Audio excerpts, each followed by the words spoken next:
Hi, this is Brendan Davis from Bedrock Games and the Bedrock blog, and today I want to talk about total party kills. I'm actually going to be defending the concept of a total party kill. And I'm going to do a Q&A after this, so I'll probably have a Q&A out in the next few days as well.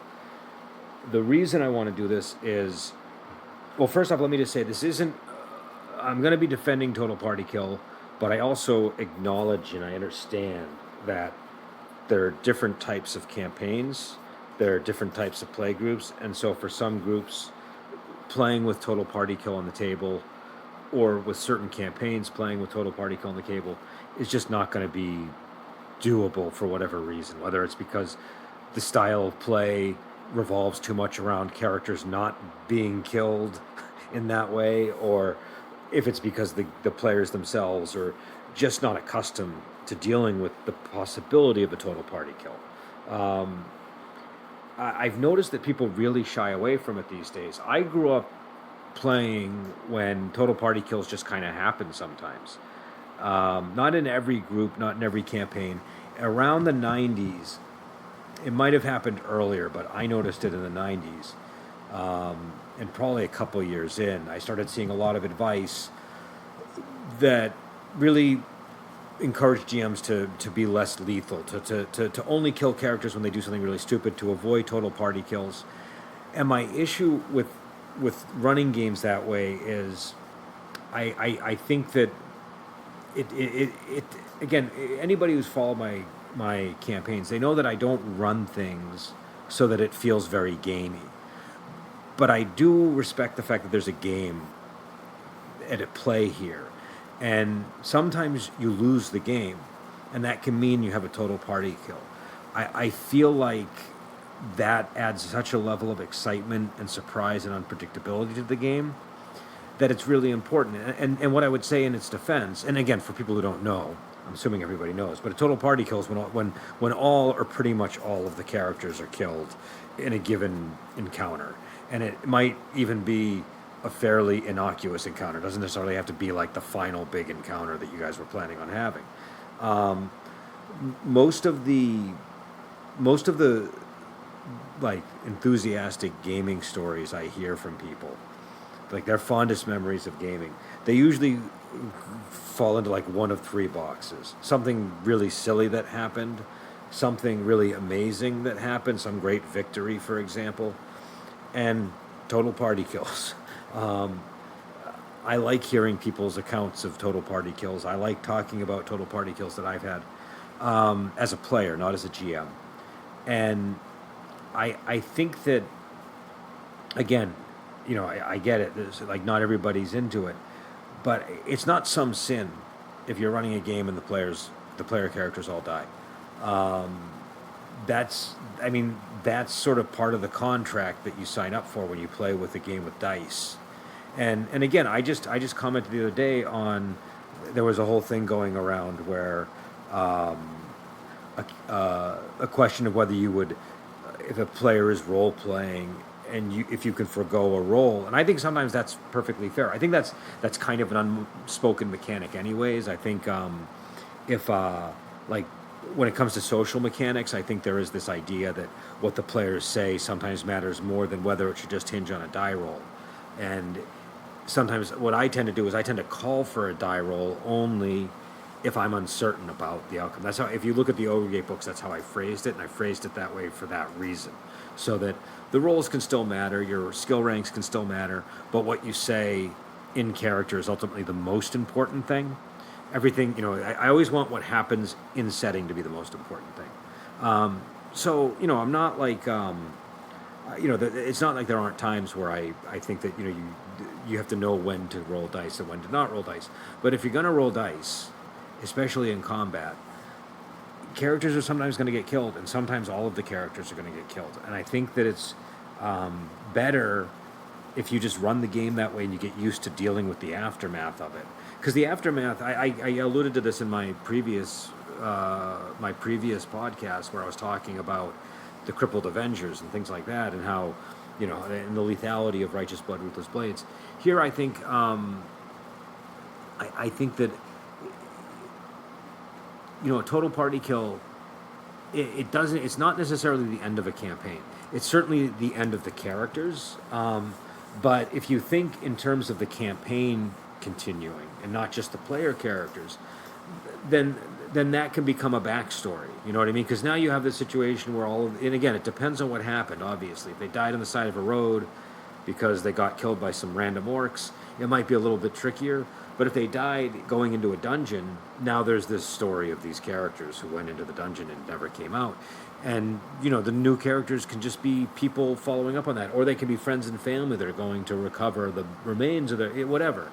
I think that, but again, the thing about a total party kill is, if, and this part might sound a little harsh. I hope it doesn't. But I think a lot of people, my experience with gamers is there are a lot of gamers who are not good at losing gracefully.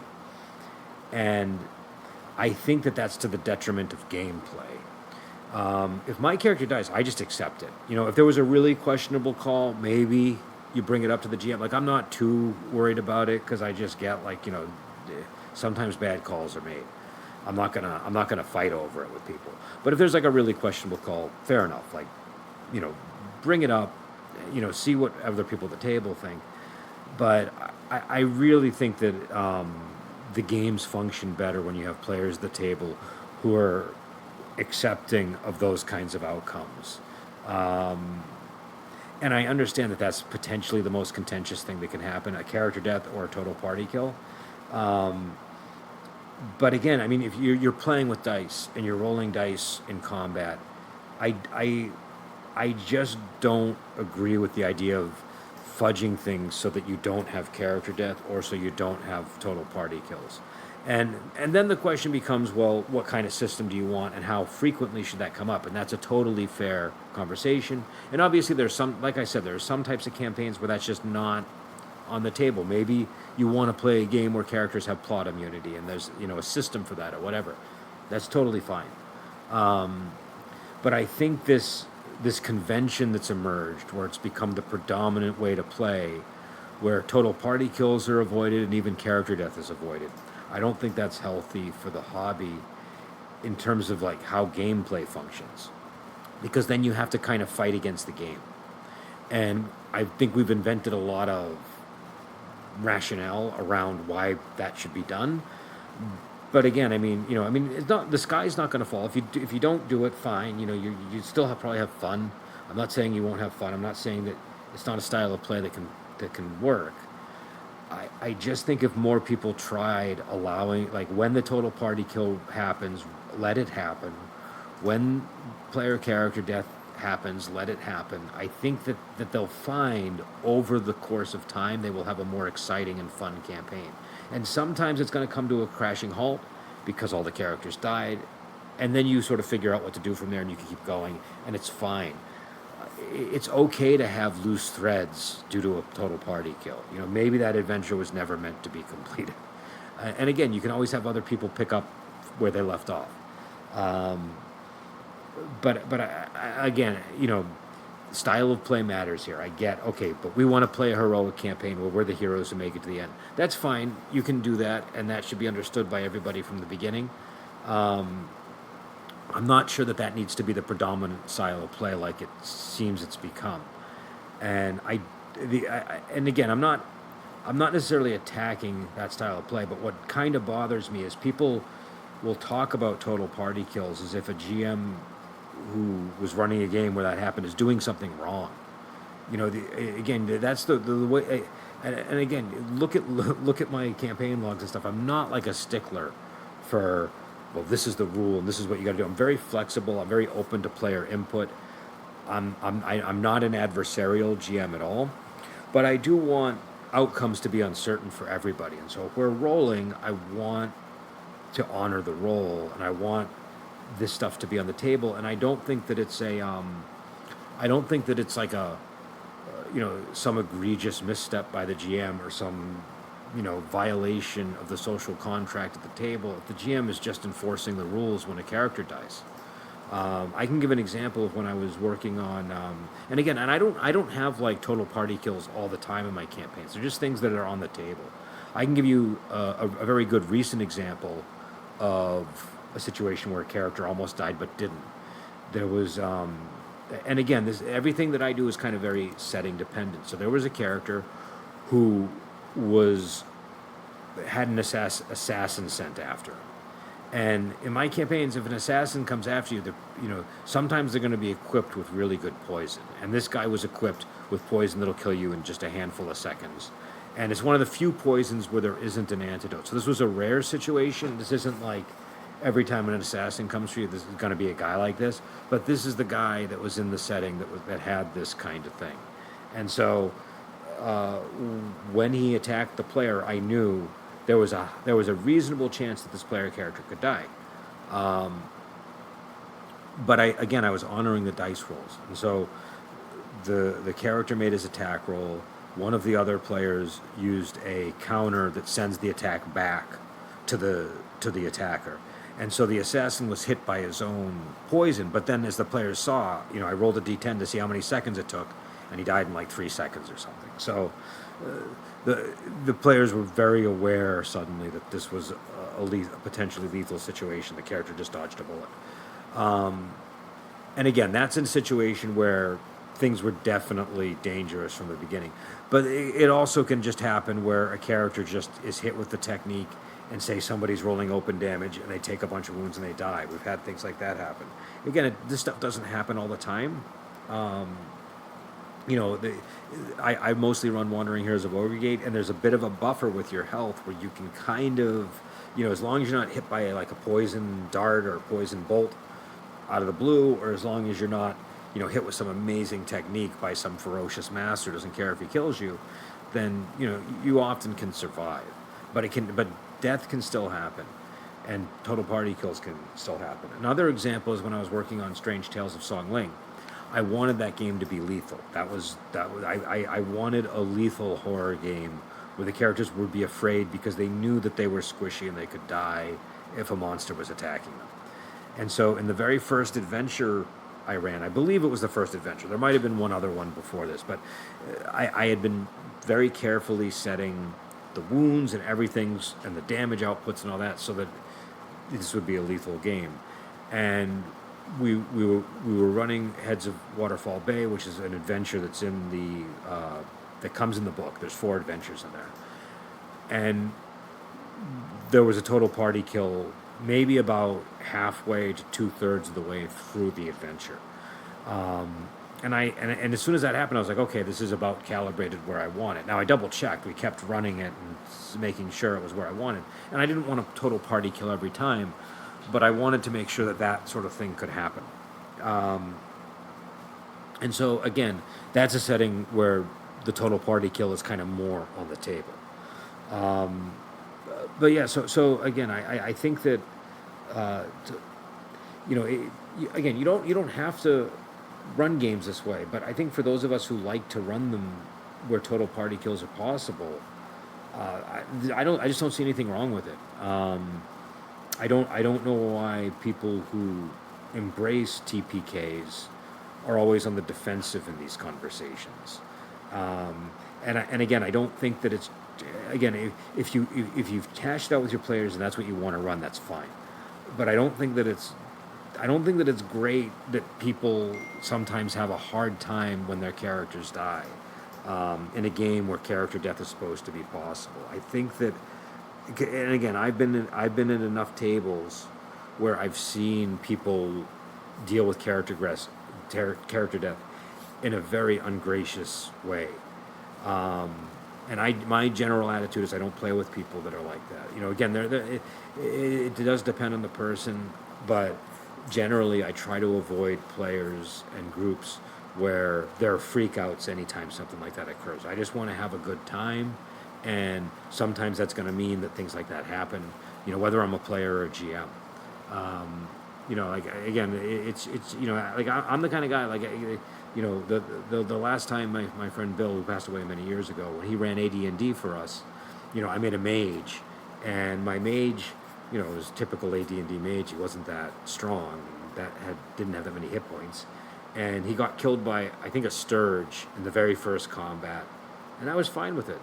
I didn't complain. I thought that was great because it kind of indicated to me, okay, this is, he's not pulling his punches, he's not fudging dice.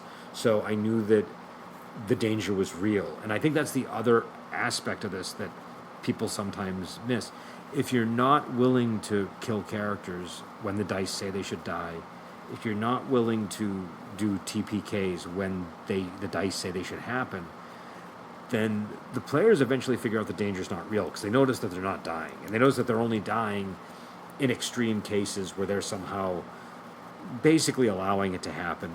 They're either through sheer stupidity, that old approach that I described from the '90s, or they've basically told the GM that they're willing to go out into blaze of glory or something. Again, I like drama at the table. I don't mind dramatic moments, but I don't want the dice loaded for that sort of thing, and I don't want I want the danger to be real at the table. And so, again, I just I think that people get a little too high and mighty when they complain about TPKs. And again, I think my players, they're they would tell you this doesn't happen that much in my games. I'm not out to get the players, so it's not like I'm talking about adversarial GMing or a GM where you're just telling the players to just suck it up and move on. But I do think there's something to be said for being willing to lose graciously. I think it's a lot of people. Again, I don't know where this comes from, but I was always taught to like in a game you sometimes lose and you have to lose great. You don't storm away from the table. You don't shout. And that applies to a role playing game just as much as a board game.